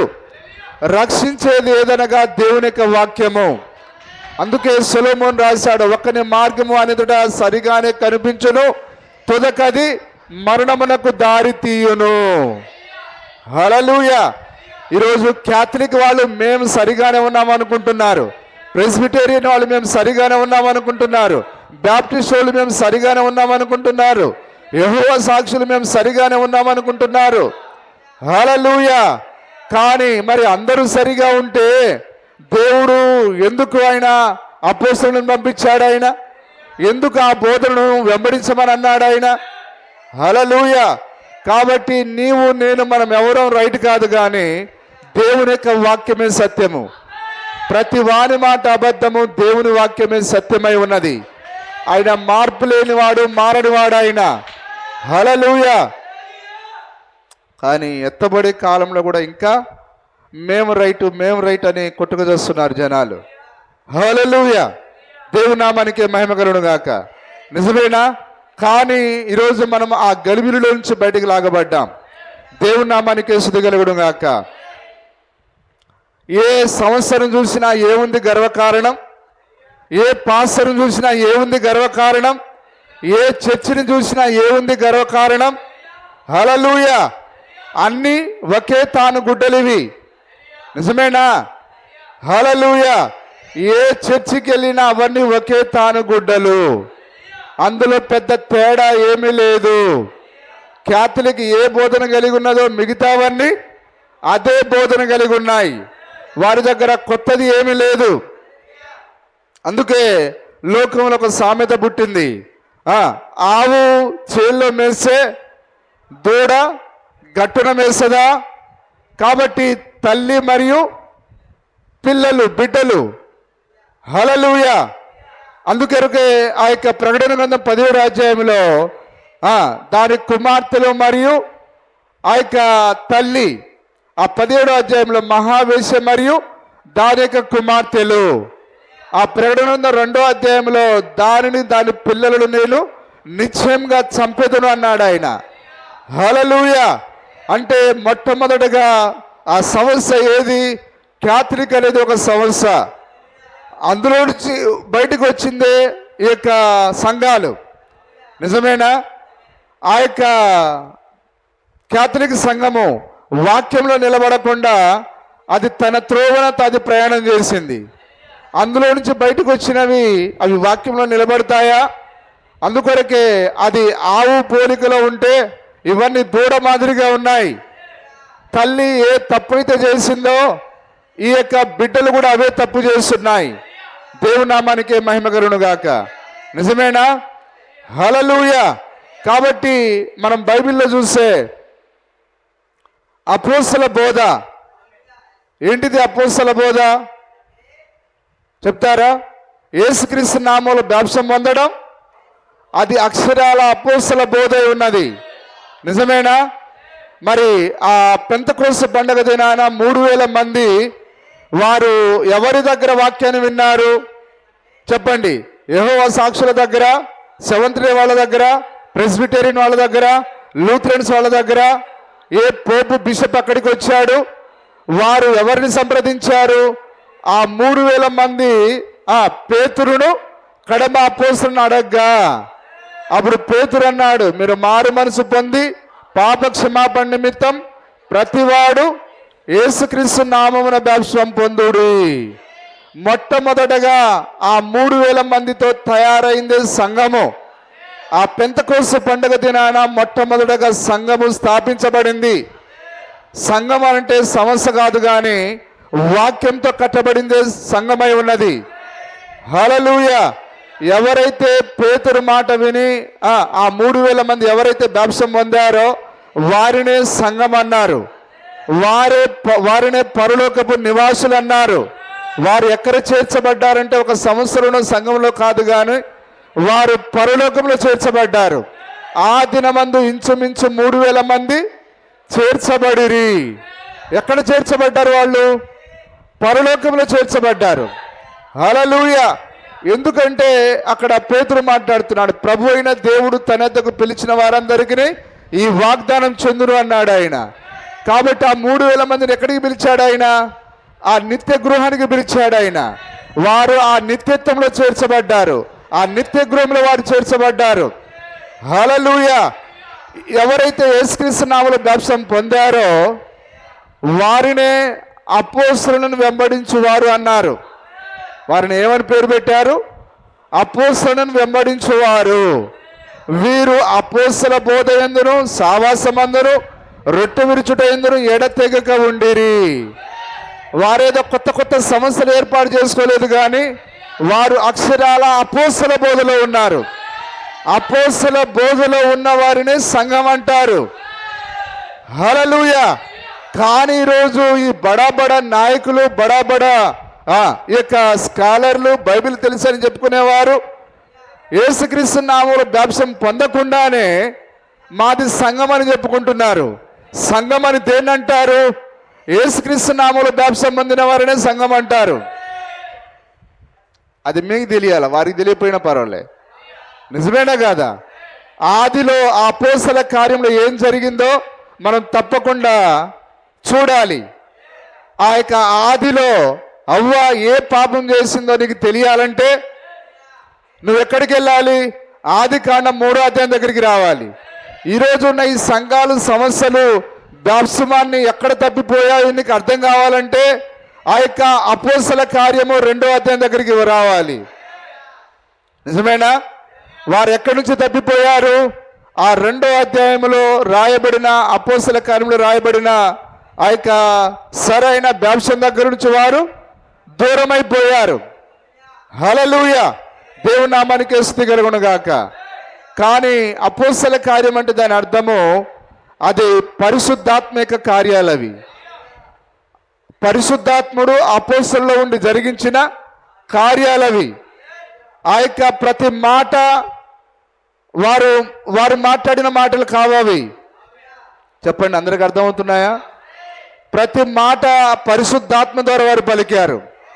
ఏ ప్రవచనమైనా, ఏ వాక్యమైనా మానవుని యొక్క ఇచ్చను బట్టి, మానవుని యొక్క ఊహను బట్టి రాదు, కానీ అది పరిశుద్ధాత్మిక ప్రేరణ ద్వారా వస్తుంది. అది మాట్లాడాలన్నా దాని ఆ యొక్క పరిశుద్ధాత్మిక ప్రేరణ కావాలి. దాన్ని రాయాలన్నా పరిశుద్ధాత్మిక ప్రేరణ కావాలి. మోసే ఆ యొక్క ఆదికాండాన్ని ఎట్లా రాశాడు? ఆయన పరిశుద్ధాత్మిక ప్రేరణ చేత రాశాడు ఆయన. నిజమేనా? ప్రతి అధ్యాయాన్ని, ప్రతి గ్రంథాన్ని ఆయన ఆ విధంగా రాసి ఉన్నాడు. అపోస్తలులు ఆ విధంగా రాసి ఉన్నారు. దేవుని నామానికి స్తుతి కలుగును గాక. హల్లెలూయా! కానీ ఈరోజు నువ్వు యేసుక్రీస్తు నామములో బాప్తిస్మం పొందకుండానే నేను ఒక పాస్టర్ అని చెప్పుకుంటున్నావు. కానీ నువ్వు పాస్టర్వో కాదో నువ్వు రుజువుపరచబడాలంటే వాక్యం దగ్గరికి రావాలి. ఎవరు పాస్టర్ అయి ఉండాలి? పౌలు యొక్క మాట ఎవరైతే విన్నారో వారే పాస్టరు. ఆయన తిమోతిని నా కుమారుడు అన్నాడు. ఆయన అంటే తిమోతి నా తండ్రి అని చెప్పలేదు. ఎందుకు చెప్పలేదు అంటే ఆ పౌలు యొక్క బోధను తిమోతి వెంబడించాడు. తిమోతి పాస్టర్ అయి ఉన్నాడు. హల్లెలూయా. మరి ఏ విధంగా తిమోతి పాస్టర్గా గుర్తించబడ్డాడు? పౌలు గారి యొక్క బోధనను ఆయన తన సంఘంలో బోధించేదాన్ని బట్టి అతడు సంఘ కాపరిగా గుర్తించబడ్డాడు. ఈరోజు సేవ చేస్తున్న సేవక సోదరుడా, నీవు కూడా ఏదో నీ అంతటా నీవే పేరు పెట్టుకుంటే సేవకుడు వైపు నీవు అక్షరాల అపోస్తలుల యొక్క బోధలను నడవాలి. అప్పుడే నువ్వు సేవకుడుగా నీవు పిలువబడతావు. కానీ నీ యొక్క నాయకుడు, నీ తండ్రి, ఆత్మీయ తండ్రి, నువ్వు ఎవరినో పెట్టుకొని ఆయన ఏం చెప్తే దాని ప్రకారంగా చేసుకుంటూ నేను దేవుని దాసుణ్ణి, ఇది నా సంఘము, ఇది దేవుని సంఘం అని చెప్పుకుంటున్నావు. అక్షరాల వాక్య వెలుగులో నిన్ను పరిశోధించినప్పుడు, వాక్య వెలుగులో నిన్ను పరిశీలించినప్పుడు నీవు సేవకుడవు కాదు, నీ దగ్గర ఉన్నది అసలు సంఘం కాదు. అది అర్థమైపోయిందా?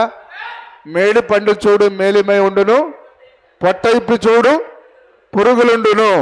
ఈరోజు ఈ పాస్టర్లు, సంఘాలు ఆ మేడు పండులాగా మిలమిలా మెరుస్తున్నాయి.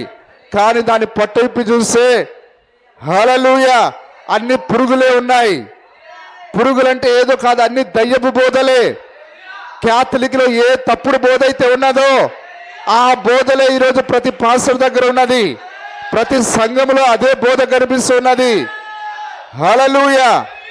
ఆ యొక్క క్యాథలిక్ యొక్క ఛాయ, నీడ, మచ్చలు, ఆ పురుగులు లేని సంఘం అంటే ఏది లేదు. ప్రతిదీ దానికి ఛాయను కలిగి ఉన్నాయి. కానీ మనమైతే క్రీస్తును ప్రతిబింబిస్తున్నాం, వాక్యాన్ని ప్రతిబింబిస్తున్నాం. యేసుక్రీస్తు నామములో బాప్తిసం అంటే యేసుక్రీస్తు నామములో బాప్తిసం పొందాం. హల్లెలూయా. నిజమేనా? దేవుని నామానికి స్తుతి కలుగును గాక. కానీ ఈరోజు వాక్యం ఎంత బోధించబడుతున్నా, ఎంత చెవులకు వినిపించబడుతున్నా, ఎంత హృదయాలకు అవి తడుతున్నా కానీ వారు ఆ వాక్యాన్ని చేర్చుకోకుండా వారు తమ హృదయాన్ని ఇంకా కఠినపరుచుకుంటున్నారు. నిజమేనా? హల్లెలూయా.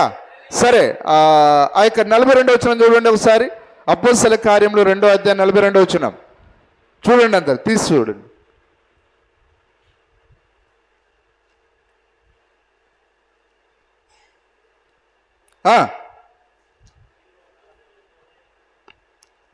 చదవండి సార్. వీరు అపోస్తుల బోధ యందును, వీరు ఎవరు? 3000 మంది. ఆ 3000 మంది మొట్టమొదటగా పెంతెకోస్తు పండుగ దినాన ఆ 120 మందిలోకి దిగి వచ్చింది ఎవరు? ఆ పరిశుద్ధాత్ముడు అనగా దేవుడే వారిలోనికి దిగి వచ్చాడు. ఆ 3000 మంది బాప్తిసం పొందారా? ఎంతమంది పొందారు?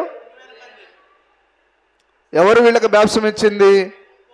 పేతురు మరియు కడమ అపోస్తలులు. ఏ నామంలో ఇచ్చారు? యేసుక్రీస్తు నామములో. యేసుక్రీస్తు నామంలో ఇచ్చారు. 42వ వచనంలో వీరు తిరిగి ఏ సంస్థకని వెళ్ళారా? వారి జీవిత కాలం అంతా ఎవరిని వెంబడించారు? అపోస్తుల్ని. నిజమేనా? హల్లెలూయా. అందుకొరకే వారికి ఒక పేరు పెట్టబడుతూ ఉన్నది, అపోస్తలులను వెంబడించువారని. వీరు అపోస్తల బోధ యందును సహవాసమందును. ప్రియమైన సోదరుడా, నీ సమస్య యొక్క ముసుగులో కొనసాగుతున్న సోదరుడా, మరి నీవు కూడా అపోస్తల బోధలో ఉండాలి కదా? నిజమేనా కదా? నువ్వు పాస్టర్ అని చెప్పుకున్నప్పుడు నిన్ను పాస్టర్ని చేసింది ఏది? వాక్యం నిన్ను పాస్టర్గా గుర్తించాలి. హల్లెలూయా. ఆ రోజు ఆ 3000 మందిని నిజమైన సంఘం అని గుర్తింపజేసింది ఏది? అపోస్తల యొక్క బోధ. ఆ బోధ వారిని నిజమైన విశ్వాసులుగా గుర్తించి ఉన్నది, నిజమైన విశ్వాసుల యొక్క స్థానంలో నిలబెట్టి ఉన్నది. కానీ నువ్వు అపోస్తలు ఇచ్చిన బాప్తిసం తీసుకోకుండా, అపోస్తల బోధలో ఉండకుండా, నీ పాస్టర్ యొక్క బోధలో ఉండి, నీ యొక్క సంస్థ బోధలో ఉండి నేను ఒక పాస్టర్ అని చెప్పుకుంటున్నావు. నీ దగ్గర ఉన్న ప్రజలు మేము విశ్వాసులమని చెప్పుకుంటున్నారు. కానీ దాని వలన నీవు ఎవరిని మోసం చేయట్లేవు, నిన్ను నువ్వు మోసం చేసుకుంటున్నావు. నీ దగ్గర ఉన్న అమాయక ప్రజలు మోసం చేస్తున్నావు. Praise the Lord. హల్లెలూయా. వీరు అపోస్తల బోధ యందును సహవాసమందును. అర్థమవుతున్నదా? ఇప్పుడు ఏ క్రైస్తవుడైనా ఏ బోధలో ఉండాలి? అపోస్తల బోధలో ఉండాలి. అపోస్తల బోధ అంటే ఎక్కడి నుంచి ప్రారంభమవుతుంది? యేసుక్రీస్తు నామములో బాప్సం పొందుట ద్వారా. యేసుక్రీస్తు నామములో బాప్సం పొందిన వ్యక్తి తన జీవిత కాలం అంతటా ఆయన దేనిని వెంబడించాలి? ఏదో ఒక సమస్యకు సిద్ధాంతాన్ని కాదు, కానీ అక్షరాల అపోస్తల బోధను వెంబడించాలి. నిజమేనా? దేవుని నామానికి స్తుతి కలుగును గాక. హల్లెలూయా. వీరు అపోస్తల బోధ యందు సావాసమందును రొట్టె విరుచుట ఎందును ప్రార్థన చేయుట ఎందును ఎడతెగక ఉండిరి. హల్లెలూయా. కానీ ఈరోజు మెజార్టీ క్రైస్తవులు ఎవరిని వెంబడిస్తున్నారు? వారి యొక్క నాయకులను వెంబడిస్తున్నారు. వారు ఎవరినైతే కాపరిగా నియమించుకున్నారో వారిని వెంబడిస్తున్నారు. కానీ బైబిల్లో చూసినప్పుడు, పరిశుద్ధ గ్రంథంలో చూసినప్పుడు, అపోస్తల కార్యములు చూసినప్పుడు ఆ యొక్క సంఘము అపోస్తల బోధను వెంబడించినట్టుగా మనం చూస్తూ ఉన్నాం. ఏ క్రైస్తవుడైనా ఎవరిని వెంబడించాలి? అపోస్తలను మాత్రమే వెంబడించాలి. అపోస్తల బోధన మాత్రమే వెంబడించాలి. హల్లెలూయా. దేవుని నామానికి మహిమ కలుగును గాక. కానీ ఎవరిని వెంబడిస్తున్నారు? క్యాథలిక్ని వెంబడిస్తున్నారు. క్యాథలిక్ యొక్క బోధ ఏంటిది? అపోస్తల బోధ యేసుక్రీస్తు నామములో బాప్తిసం ఇచ్చుట ద్వారా ప్రారంభమైతే, క్యాథలిక్ యొక్క బోధ పితా పుత్ర పవిత్రాత్మ నామములో బాప్తిసం ఇచ్చుట ద్వారా ప్రారంభమవుతుంది. దాని తర్వాత హల్లెలూయా, రాత్రి రొట్టెను విరిచేదానికి బదులుగా క్యాథలిక్ వాళ్ళు పగలు విరుస్తారు. కానీ అపోస్తలులు రొట్టెను ఎప్పుడు విరిచారు? రాత్రి విరిచారు. అపోస్తలులు ఒకరి పాదాలు ఒకరు గడిగారు. ఇక్కడ క్యాథలిక్ తండ్రి కుమారు నామములో బాప్తిసం ఇస్తుంది, పగలు రొట్టెనిస్తుంది. నిజమేనా? తర్వాత ఒకరి పాదాలు ఒకరు వారు కడగరు. అలాగనే ఈరోజు ఏ నాయకుడని మీరు చూడండి, క్యాథలిక్ ఏ మార్గంలో అయితే నడుస్తున్నదో మిగతా పాస్టర్లందరూ అదే బాటలో నడుస్తూ ఉన్నారు. కానీ అలాగ నువ్వు నడిచినప్పుడు అపోస్తల బోధన వెంబడిస్తున్నట్ట కాదు, అక్షరాల కాదు. అది దేవుని నామానికి మహిమ కలుగును గాక. నిజమేనా? ఈరోజు ఈ సంఘాలన్నీ ఎవరిని వెంబడిస్తున్నాయి? క్యాథలిక్ని వెంబడిస్తున్నాయి. క్యాథలిక్లో ఎవరున్నారు? అక్షరాల దయ్యం ఉన్నది. నిజమేనా? నాతో ఏకీభవిస్తారా? అది ప్రతి దయ్యములకు ఉనికి పట్టు, దయ్యాలకు నివాస స్థలం అది. హల్లెలూయా. మరి అపోస్తలులు ఇచ్చిన బాప్తిసమాన్ని పక్కన పెట్టి పితా పుత్ర పవిత్ర నామములో ఆ యొక్క తప్పుడు బాప్తిసమాన్ని ప్రారంభించింది ఆ యొక్క క్యాథలిక్. ఈరోజు క్యాథలిక్ను దేవుడు అగ్నిగుండంలో వేస్తే క్యాథలిక్ను వెంబడించేవారిని అక్షరాల అగ్నిగుండంలో వేస్తాడు ఆయన. గుడ్డివాడు గుడ్డివానికి తోచూపిన ఎడల ఇద్దరు కలిసి గుంటలో పడతారు. నిజమేనా? కానీ మనం ఎవరిని వెంబడించాలి? అపోస్తల బోధను వెంబడించాలి. అపోస్తల ద్వారా దేవుడు ఏ బోధన అయితే ఇచ్చాడో ఆ బోధన మనం వెంబడించాలి. దేవుని నామానికి మహిమ కలుగును గాక. ఒక ఆయన మొన్న నాకు ఫోన్ చేశాడు, దానికి సాక్షి మరి పాస్టర్ గారు బెంజమిన్ గారు. అయ్యా, అసలు నాకు అపోస్తల బోధ అంటే ఏంటో నాకు అర్థం కావట్లేదు, మరి నేను అతనికి ఏ విధంగా మాట్లాడాలో నాకు అర్థం కాలే. హల్లెలూయా. ఆయన ఏమని చెప్పుకుంటున్నాడు? నేను ఒక సువార్థికుడని అంటున్నాడు. ఆయన సువార్థికుడికి ఏం తెలియాలి? అపోస్తల బోధ ఏంటిదో తెలియాలి. అపోస్తల బోధ తెలియకుండానే ఎట్లా సువార్థికుడు అయ్యాడు? హల్లెలూయా. ఆయన అడుగుతున్నాడు ఆయన, అయ్యా మీ చర్చ్ ఎక్కడా, మీ పేరేంటిది, ఇవన్నీ అడుగుతున్నాడు ఆయన. అరే, వాక్యాన్ని అడగకుండా నా అడ్రస్ నీకేం పని, నా చర్చితో నీకేం పని, నా అడ్రస్ నీకేమన్నా నిత్య జీవాన్ని ఇస్తుందా, నా పేరేమన్నా నిత్య జీవాన్ని ఇస్తుందా? కానీ నువ్వు నన్ను ఏమడగాలి? అయ్యా, నీవు అపోస్తల బోధ అంటున్నావు, అసలు అపోస్తల బోధలో బాప్తిసం ఎట్లా ఇచ్చారు, అపోస్తల బోధలో రొట్టె ఎప్పుడు విరిచారు, అపోస్తల బోధలో ఏం జరిగింది, ఈరోజు సంఘాలను ఏం చేస్తున్నాయి, ఇప్పుడు నేనేం చేయాలి, అసలు నేను వాక్యంలో ఉన్నానా లేనా, అపోస్తల బోధలో ఉన్నానా లేనా, దయచేసి నాకు వివరించు అని అడగాలి. ఆ రోజు ఆ నపుంసకుడు పిలిపిని ఎట్లయితే అడిగాడో ఈరోజు ఈ వ్యక్తి కూడా అలాగ అడగాలి. హల్లెలూయా, దేవుని నామానికి స్తుతి కలుగును గాక. కానీ ఈరోజు చూసారా, సువార్థికులని చెప్పుకుంటున్న వారికి అపోస్తల బోధ ఏంటిదో అర్థం కాలేదు. కానీ ఈరోజు మనం ఏ సువార్థికులం కాకపోయినా, బైబిల్ గ్రంథాన్ని చదవకపోయినా అపోస్తల బోధ ఏంటిదో దేవుడు మనకు బయలుపరిచాడు. ఏ నామూలు బ్యాప్సం పొందాలో మనకు బయలుపరిచాడు. రొట్టె ద్రాక్షారసం ఎప్పుడు మనం చేయాలో, హల్లెలూయా, అది ఆయన మనకు బయలుపరిచాడు. ఆయన వీటన్నిటిని బట్టి మనం ఎంతో సంతోషపడాలి. పాదశుద్ధి, ఒకరి పాదములు ఒకరు కడగని ఎడల నాతో మీకు పాలు లేదన్నాడు ఆయన. ఇంత పెద్ద మాట, అది మారడి మాట. అది అయినా కానీ ఈరోజు చీమ కుట్టినట్టు కూడా లేదు. ఎవరికి? రాజమండ్రి జాన్వెస్లీకి చీమ కుట్టినట్టు కూడా లేదు. హల్లెలూయా, ఒకరి పాదములు వారు కడగకపోతే నాతో మీకు పాలు లేదన్నాడు ఆయన. ఎప్పుడు కడగాలి ఒకరి పాదాలు ఒకరు? ప్రతి రొట్టె ద్రాక్షారసం తీసుకున్నప్పుడు ఒకరి పాదాలు ఒకరు కడగాలి. కడగకపోతే ప్రభుతో వారికి పాలు లేదు. కానీ ఈరోజు వీటిని చేయడానికి వారికి ఏమైనా మనసు వస్తున్నదా? కానీ వాక్య విరోధమైన కార్యాలు చేయడానికి వారు పరిగెత్తుకొని వస్తున్నారు. హల్లెలూయా, దేవుని నామానికి మహిమ కలుగును గాక. కాబట్టి ఈ రాత్రి నిజంగా మనము ధన్యులమైన ప్రజలమై ఉన్నాం. మరి జాన్వెస్లీ దగ్గర వేల మంది వస్తున్నారు. ఆ వేల మందికి ఆయన మరణానికి నడిపిస్తున్నాడు. కానీ ఈ రాత్రి దేవుడు మనల్ని జీవానికి నడిపిస్తూ ఉన్నాడు. ఆ వాక్యం మీదకు నడిపిస్తూ ఉన్నాడు ఆయన. దేవుని నామానికి స్తుతి మహిమ కలుగును గాక. అందుకొరకే ప్రభు ఏమన్నాడు? చదవండి, మత్తయి సువార్త 28వ అధ్యాయం 20వ వచనం. మత్తయి సువార్త 28వ అధ్యాయము 20వ వచనం చదవండి. నేను మీకు ఏ ఏ సంగతులను ఆజ్ఞాపించి తినో వాటన్నిటిని గైకొనవలనని వారికి బోధించుడి. మీరు మనసులేనా? తలకాయలు తెచ్చుకున్నారా? అర్థమవుతున్నాయి నా మాటలు? హల్లెలూయా. నేను మీకు ఏ ఏ సంగతులను ఆజ్ఞాపించి తినో వాటన్నిటిని గైకొనవలనని.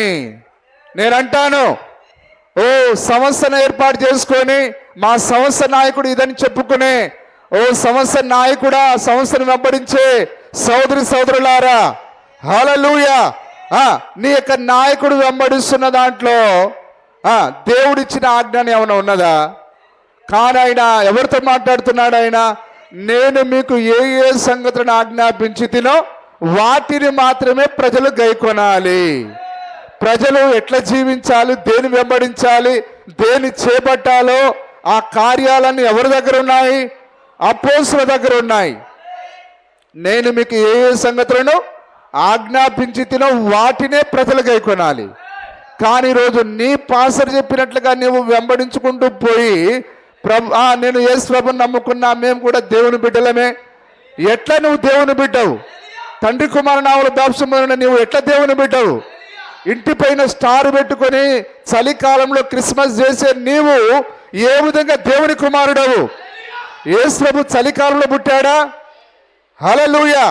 ఖ్యాతునికి ఇచ్చిన తండ్రి కుమారు నామములో బాప్తిసం పొంది నేను దేవుని కుమారుడని చెప్పుకుంటున్నావు, దేవుని కుమార్తెని చెప్పుకుంటున్నావు. ఖ్యాతులకు చేస్తున్న ఆ క్రిస్మస్ పండుగను నీవు కూడా చేసి నేను దేవుని కుమార్తెను, దేవుని కుమారుణ్ణి, నేను దేవుని సేవకుణ్ణి, ఈ సంఘం నాది, దేవునిదని చెప్తున్నావు. ఎక్కడుంది అది? హల్లెలూయా, దేవుని నామానికి మహిమ కలుగును గాక. ఇంత వివరంగా చెప్తే మనకు నచ్చదు. ఎట్లా చెప్పాలంటే కాలికేస్తే మెడకేస్తే అంత గందరగోళంగా చెప్పి ఆమెనని చెప్తే అయిపోతుంది. హల్లెలూయా. ఇంత స్పష్టంగా దేవుని వాక్యం వస్తున్నదా మనకు? దేవుడే మనతో మాట్లాడుతున్నాడా? ఇది దేవుని యొక్క వాక్యం. అది నేను మీకు ఏ ఏ సంగతులను ఆజ్ఞాపించి తినో వాటన్నిటిని గైకోమని చెప్పాడు ఆయన. హల్లెలూయా. కాబట్టి ఆ 3000 మంది ఎవరి దగ్గరికి వచ్చారు? అపోస్తలుల దగ్గరికి వచ్చారు. ఎందుకు? దేవుని యొక్క మాటలు వారికి మాత్రమే ఆజ్ఞాపించబడ్డాయి. వినండి జాగ్రత్తగా. హల్లెలూయా. దేవుని నామానికి స్తుతి కలుగును గాక. నిజమేనా?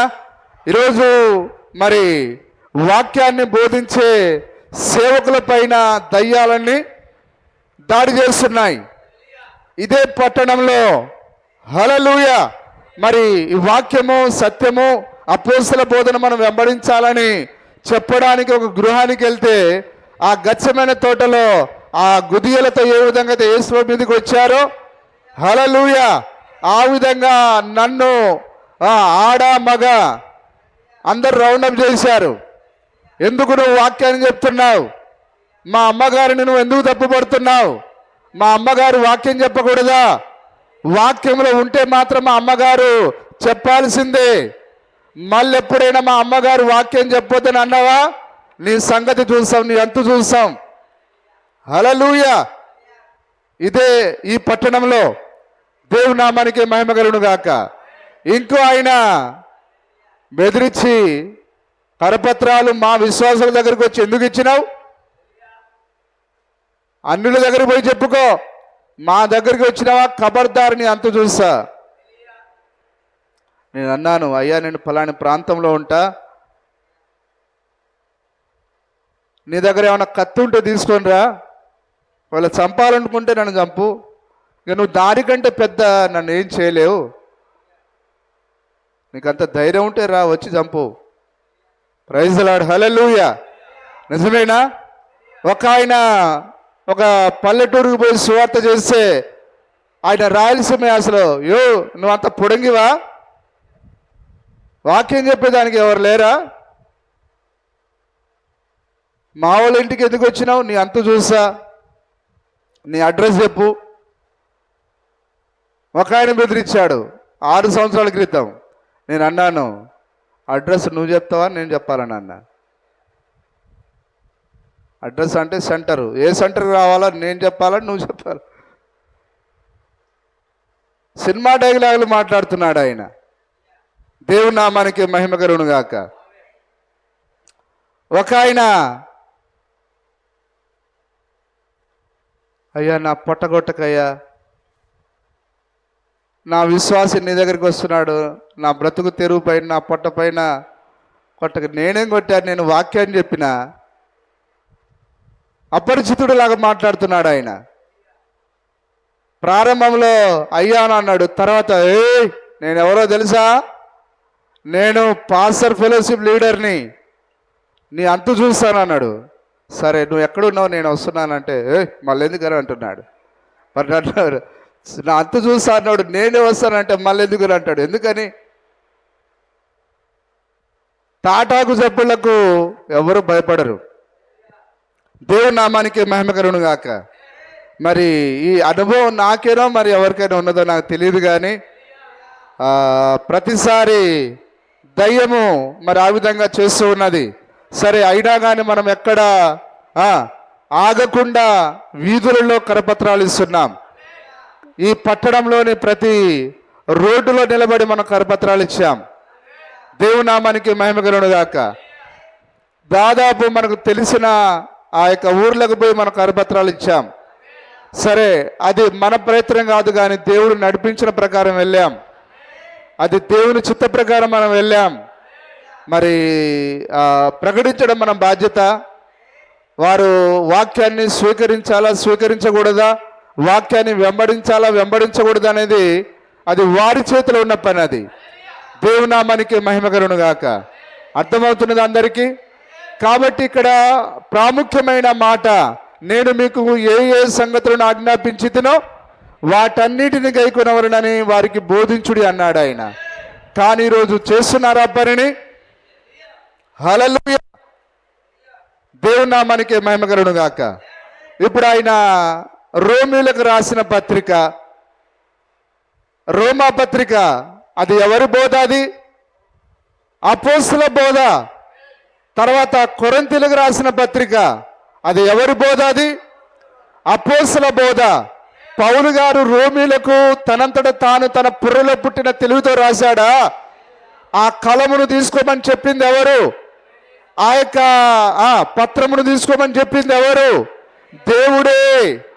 దేవుని యొక్క ఆజ్ఞ చేత ఆయన రోమీలకైనా రాస్తున్నాడు. ఆయన ఆ రోమీలు ఎవరు? యేసుక్రీస్తు నామములో బాప్తిసం పొందిన వారు. పౌలు గారు రాసిన ప్రతి పత్రిక యేసుక్రీస్తు నామములో బాప్తిసం పొందిన వారికి, పరిశుద్ధులకు అని అన్నాడు ఆయన. రోమాలో ఉన్న పరిశుద్ధులకు అని రాశాడు ఆయన. ప్రారంభంలో ప్రారంభించేటప్పుడు ఏమని ప్రారంభిస్తున్నాడు? రోమాలో ఉన్న పరిశుద్ధులకు శుభమని చెప్పి రాయినది ఏమనగా. ఆ మాత్రం పుర్రె లేకపోతే ఏం సేవకుడివు నీవు? హల్లెలూయా. ఆ యొక్క కొరింథీయులకు రాస్తున్నాడు ఆయన. ప్రభు అన్నాడా, నేను మీకు ఏ ఏ సంగతులను ఆజ్ఞాపించి తినో వాటన్నిటిని. ఇప్పుడు కొరింథీలో పౌలు గారు రాసిన ప్రతి మాట ఎవరు ఆజ్ఞాపించారు? అది చెప్పండి. దేవుడే ఆజ్ఞాపించాడు. నేను రాయుచున్నవి ప్రభు యొక్క ఆజ్ఞలు అన్నాడు ఆయన. స్త్రీ సంఘములో మౌనంగా ఉండవలెను. నీ భార్య ఎంత అందగత్తె అయినా, ఎంత మాటకారి అయినా, గలగల హల్లెలూయా, నీ భార్యకి ఎంత వృద్ధి వచ్చినా ఇంగ్లీష్ వచ్చినా ఆమె ఆమె కేవలము ఇంట్లో వంట చేసుకోవడానికే తప్ప దేవుని వాక్యం భార్యకు వాక్యం చెప్పడానికి అధికారం లేదు. ఎందుకనగా పౌలు రాసిన మాట పౌలుది కాదు, అది అక్షరాల దేవుని యొక్క మాట. అది నేను మీకు ఏ ఏ సంగతులను ఆజ్ఞాపించి తినో వాటన్నిటిని గైకొనాలి.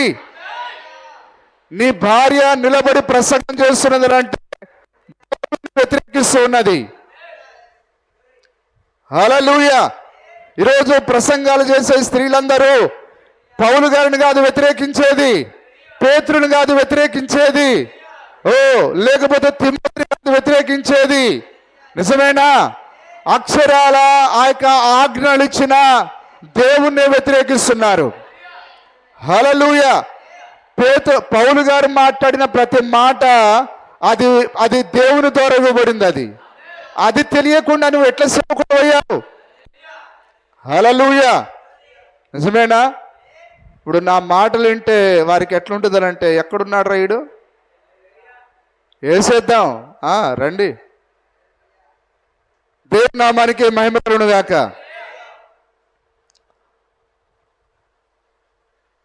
బ్రతుకుట నీ కోసమే మరణమైతే. హల్లెలూయా. బ్రతకడం ఆయన కొరకే, మరణించుట ఆయన కొరకే. దానికంటే ధన్యత మనకు గొప్పది మరేది లేదు. దేవుని నామానికి స్తుతి మహిమ కలుగును గాక. హల్లెలూయా. అందరూ అర్థం చేసుకుంటున్నారా? మరి కాబట్టి కొలస్సీలకు రాసిన పత్రిక అది పౌలు గారు రాసింది కాదు. అది దేవుడు ఏదైతే పౌలు గారికి చెప్పాడో దాన్ని ఆయన కొలస్సీలో ఉన్న సంఘానికి రాశాడు ఆయన. మీరు ఇంటికి వెళ్ళిన తర్వాత ప్రారంభంలోనే మీరు చదవండి. ఆ కొలస్సీలో ఉన్న పరిశుద్ధులకు, కొరింథీలో ఉన్న పరిశుద్ధులకు, రోమాలో ఉన్న పరిశుద్ధులకు, గలతీలో ఉన్న పరిశుద్ధులకు, ఫిలిప్పీలో ఉన్న పరిశుద్ధులకు పౌలను నేను శుభమని చెప్పి రాయినది ఏమనగా. హల్లెలూయా. ఏది పడితే అది రాయట్లేడు ఆయన. ప్రభు ఏది చెప్పాడో దాన్నే రాస్తున్నాడు ఆయన. ఒక సంఘ కాపరి 2-3 భార్యలను పెట్టుకుని నువ్వెట్లా పాస్టర్వి? హల్లెలూయా. అధ్యక్షుడకు వాడు ఏకపత్ని పురుషుడై ఉండాలి, ఒకే భార్యగా ఉండాలి. కానీ ఆయన అంటున్నాడు, అయ్యగారు మరి మీరు చాలా మాట్లాడుతున్నారు, కానీ ఇప్పుడున్న అయ్యగారులకు ఒక్కొక్కరికి 3 భార్యలు ఉన్నారు సార్, మరి అది ఎట్లానంటే మరి నేనేం సమాధానం చెప్తా? వాక్యం చూసుకోవాలి. వాక్యంలో ఉంది ఏకపత్ని పురుషుడై ఉండాలని. అది అపోస్తల బోధ. అది హల్లెలూయా. కాబట్టి నేను నిలబడితే ఏదో వాక్యం చెప్పుకుంటా, నా దగ్గర ప్రజలు వస్తారు, కానుకలు వస్తాయి, డబ్బులు వస్తాయి, ఏదో ప్రవాహంలో కొట్టుకొని పోతా, పరలోకం పోలేవు. హల్లెలూయా. నీ దగ్గరికి ప్రజలు రావచ్చు, కానుకలు రావచ్చు, డబ్బులు రావచ్చు, కానీ నిన్ను వెంబడించే సమాజము పరలోకానికైతే రాదు. హల్లెలూయా. నాతో ఏకీభవిస్తారా? దేవుని నామానికి మహిమ కలుగును గాక. అందరికి అర్థమవుతున్నదా? నేను మీకు ఏ ఏ సంగతులను ఆజ్ఞాపించి తినో వాటన్నిటిని గైకొనవలెనని. కాబట్టి ఆ యొక్క అపోస్తల బోధ ప్రకారంగా స్త్రీ ప్రసంగం చేయడానికి హక్కున్నదా? లేదు. ఆ యొక్క 1 కొరింథీ పత్రిక 14:34 అదే చెప్పబడిందా? స్త్రీలు సంఘములో మాట్లాడుట అవమానము. నిజమేనా? హల్లెలూయా.